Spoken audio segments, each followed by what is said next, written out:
আরে আমি তো তোর জন্য ম্যাচটা ঠিক করে ফেলছি বুঝছো, পরিবেশটা খুব ভালো, ভাই আরাম পাবি, খাওয়া দাওয়া সবকিছু নিয়ে কোনো চিন্তা করতে হবে না। সবচেয়ে বড় কথা হলো যে ওই জায়গায় পোলা পান্ডি পাবে, খুব ভালো ছেলে, শিক্ষিত পোলা পান্ডি তো, সব স্টুডেন্ট। আম্মা ভালো করছি না? আম্মা কেমন আছে? হ্যাঁ কাল পরশু হ্যাঁ তোমার যে সকালে কইলাম যে বন্ধকের টাকাটা, বাড়ি বন্ধকের টাকাটা দিয়া দাও, আমরা তিনজনে বাড়ি চলে যাই। তুমি এখন ওরে মেসের কথা বলতেছো। আম্মা, আপনার ছেলেকে কেন পয়সা দিচ্ছেন মানুষে? তার কাছে টাকা আসলে দিবে, আর এটা নিয়ে সকাল বিকাল ভালো তো কিছু নাই। হ্যাঁ আমিও তো একই কথা কই, আরে সকালে এক কথা কইতেছি, বিকাল আরেক কথা, এটা কোনো কোনো কথা হইলো? আমার তো ওটা মাথায় আছে, আব্বা আমার এটা মাথায় আছে না।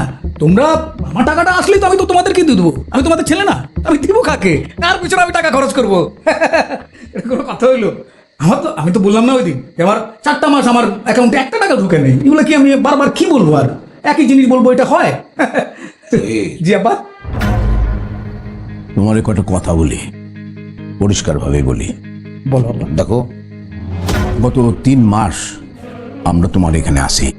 হ্যাঁ, আমাদের অসুবিধা হচ্ছে কি সুবিধা হচ্ছে সেটা বড় কথা না।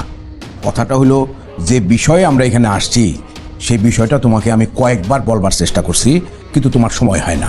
আমি তোমার অফিসে পর্যন্ত যাই বলছি যে এই বিষয়টা জরুরি, এটা শোনো, টাকাটা দেওয়া প্রয়োজন। তুমি তোমার ব্যস্ততার কথা বলছো, আমি মাইনে নিছি। আমার ধারণা ছিল যে তুমি অবশ্যই এটা নিয়ে কোনো চিন্তা ভাবনা করতেছো, কিন্তু তা তো করতেছো না। বা করতেছি। কি করতেছো তুমি?